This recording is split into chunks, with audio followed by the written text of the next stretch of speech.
Hello everyone, कैसे हैं आप सब लोग। आई होप आप सब बिल्कुल ठीक होंगे। आज हम क्लास 8 का चैप्टर नंबर 2 माइक्रो ऑर्गेनिजम्स उसको कंटिन्यू करेंगे। इसका एक पार्ट ऑलरेडी अपलोड हो चुका है। अगर आप लोगों ने अभी तक उसे नहीं देखा है तो आप प्लीज उसे जाके देखिए, उसे लाइक करें एंड शेयर करें अपने फ्रेंड्स के साथ और चैनल को सब्सक्राइब करें। मैं इस चैनल पर और भी क्लासेस की वीडियोस अपलोड कर रही हूँ, प्लीज आप उसे भी जाकर देखिए, share and like and share कीजिए। आज हम माइक्रो ऑर्गेनिजम्स के बारे में पढ़ेंगे। अभी तक हम लोग क्या पढ़ चुके हैं, माइक्रो ऑर्गेनिज्म का इंट्रोडक्शन पढ़ चुके हैं। जैसे कि माइक्रो ऑर्गेनिजम्स क्या होते हैं, ऐसे ऑर्गेनिजम्स जो हमें नेक्ड आई से नहीं दिखते हैं, मतलब उनके लिए हमें माइक्रोस्कोप की जरूरत पड़ती है। वो ऑर्गेनिजम्स कौन से होते हैं, माइक्रो ऑर्गेनिजम्स। मतलब ये बहुत छोटे होते हैं साइज में और ये 5 टाइप्स के होते हैं। कौन कौन से, bacteria, fungi, algae, virus and protozoa. ये सब लोग हम पढ़ चुके हैं पार्ट 1 में, जिसका लिंक मैं आपको डिस्क्रिप्शन बॉक्स में भी दे दूंगी। आज हम आगे बढ़ते हैं उससे।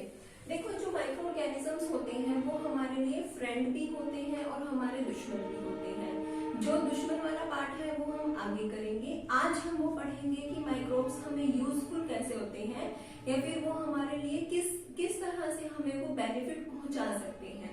ठीक है, सबसे पहले तो कि प्लांट्स में, सबसे पहला मैं पॉइंट पढ़ूंगी प्लांट्स में। आज हम ये सब टॉपिक कवर करेंगे।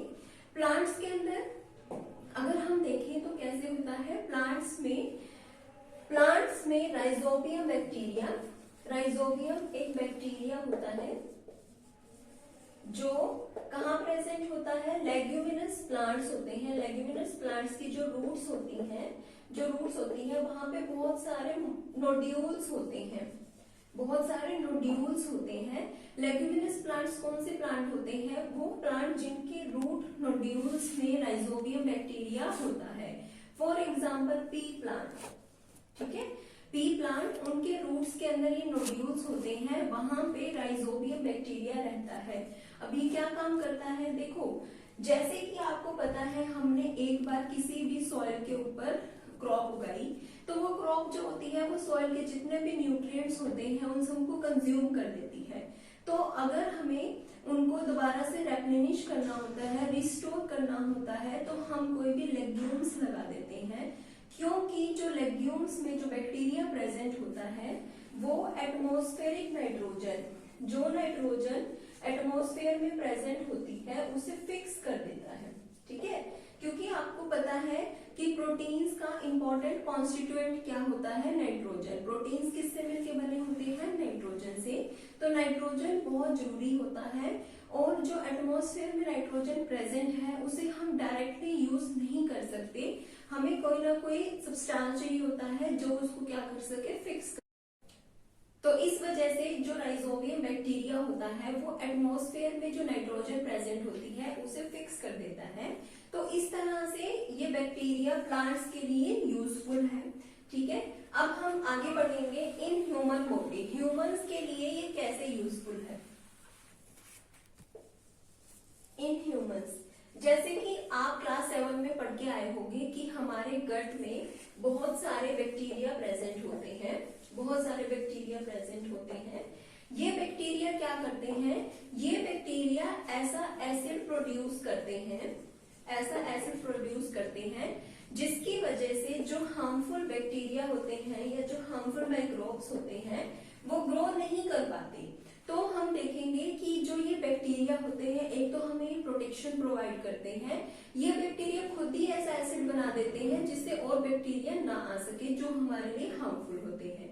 दूसरा क्या होता है, कुछ बैक्टीरिया ऐसे होते हैं जो डाइजेशन में भी हेल्प करते हैं, स्पेशली क्या, जो प्लांट के प्रोडक्ट्स होते हैं, क्योंकि आपको पता है जो प्लांट प्रोडक्ट्स होते हैं उनके अंदर सेलुलोज प्रेजेंट होता है और सेलुलोज को डाइजेस्ट करना इतना इजी नहीं होता है, तो ये बैक्टीरिया हेल्प करते हैं to digest the cellulose.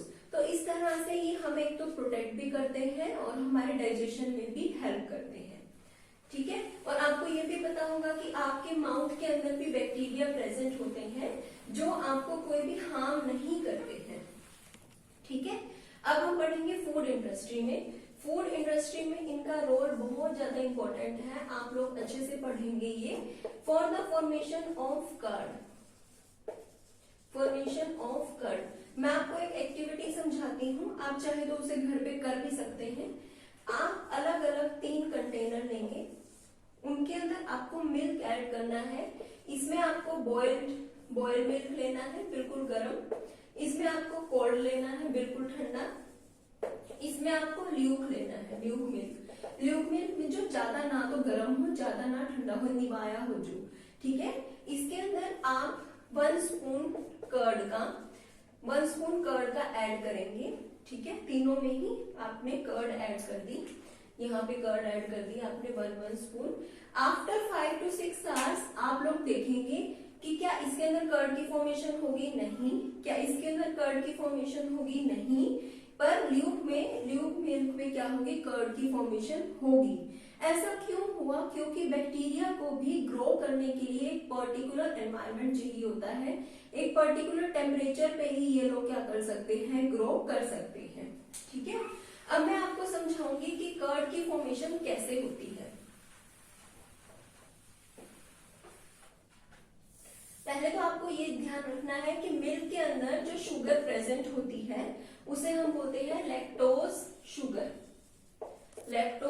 Sugar. ठीक है, और शुगर के साथ साथ मिल्क में एक प्रोटीन भी प्रेजेंट होता है जिसका नाम होता है कैसीन प्रोटीन। ठीक है, अब आप सुनिए मेरी बात। जैसे कि हमने क्या किया, मिल्क को थोड़ा सा ल्यूकवार्म करके, हल्का सा गर्म करके हमने उसके अंदर 1 स्पून कर्ड का ऐड कर दिया। ठीक है, जो प्रीवियसली हमारे पास कर्ड थी हमने उसको ऐड कर दिया। उसके बाद क्या होगा कि जो कर्ड हमने ऐड की है उसमें कर्ड के साथ साथ लैक्टोबैसिलस बैक्टीरिया भी आया, और बैक्टीरिया के पास बहुत ज्यादा कैपेबिलिटी होती है कि वो बहुत जल्दी खुद को मल्टीप्लाई कर सकते हैं। ठीक है, लैक्टोबैसिलस बैक्टीरिया आया, वो क्या करेगा, जो लैक्टोज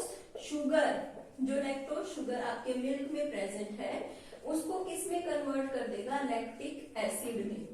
कौन कर रहा है ये काम, लैक्टोबैसिलस बैक्टीरिया लैक्टोज शुगर को कन्वर्ट कर देगा लैक्टिक एसिड में।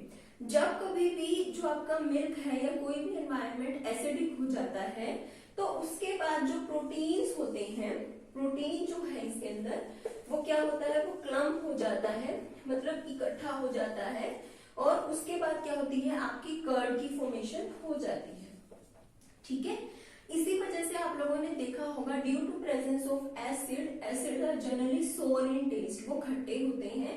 तो जो आपकी कर्ड होती है वो कैसी होती है, खट्टी होती है। ठीक है, तो इसका मतलब क्या हुआ कि जो लैक्टोबैसिलस बैक्टीरिया है वो lactose sugar which is present in milk उसको किस में कन्वर्ट कर रहा है, लैक्टिक एसिड में।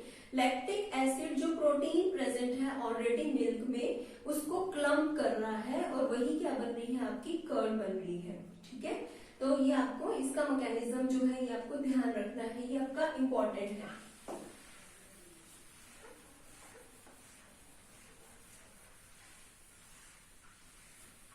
अब हम आगे पढ़ेंगे बेकरी में for example in the formation of naan, bhature, cake, pastry, idli, dosa, इन सब के बैटर में, मतलब इडली और डोसा के बैटर में, इन सब के प्रिपरेशन में भी माइक्रो ऑर्गेनिजम्स जो होते हैं वो एक इम्पोर्टेंट रोल प्ले करते हैं। अभी तक हमने बैक्टीरिया के यूज के बारे में पढ़ा, अब हम फंजाई, ईस्ट जो होती है एक टाइप की फंजाई होती है, उसके यूज के बारे में हम पढ़ेंगे।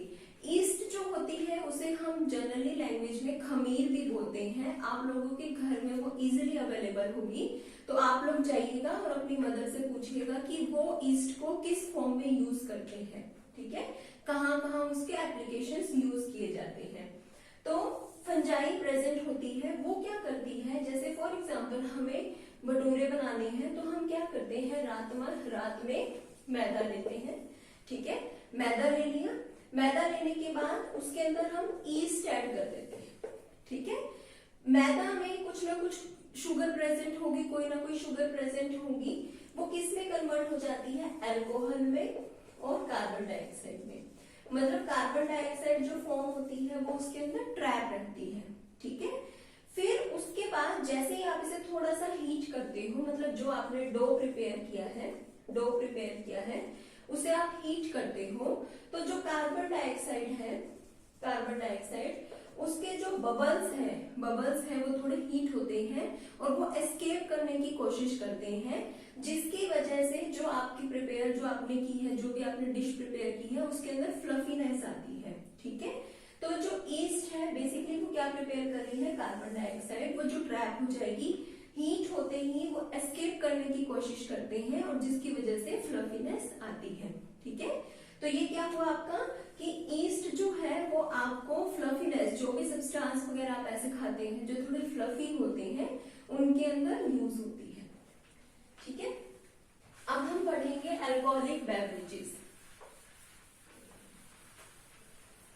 अल्कोहल बनाने में भी जो माइक्रो ऑर्गेनिजम्स होते हैं वो बहुत इंपॉर्टेंट रोल प्ले करते हैं। अल्कोहलिक बेवरेजेस, ठीक है, फॉर एग्जाम्पल अल्कोहल, जैसे कि ग्रेप्स आपने लिए, grapes is a rich source of sugar, grapes में बहुत ज्यादा मात्रा में शुगर पाई जाती है, उसके अंदर हम ईस्ट डाल देते हैं तो क्या बनता है, अल्कोहल बनता है, प्लस में कार्बन डाइऑक्साइड बनती है। ठीक है, कार्बन डाइऑक्साइड बनती है। अब इस प्रोसेस को, इस पर्टिकुलरली प्रोसेस को हम क्या बोलते हैं, fermentation of sugar. Fermentation of sugar, fermentation of sugar इसलिए बोला जाता है क्योंकि जो ये पर्टिकुलर प्रोसेस होती है इसके अंदर हम कंट्रोल करते हैं कि जो अमाउंट ऑफ ऑक्सीजन यूज की जाए उसकी मात्रा लेस हो, मतलब ऑक्सीजन की जो मात्रा यूज की जाए वो लेस हो। ठीक है, तो इस प्रोसेस को हम क्या बोलते हैं, फर्मेंटेशन ऑफ शुगर।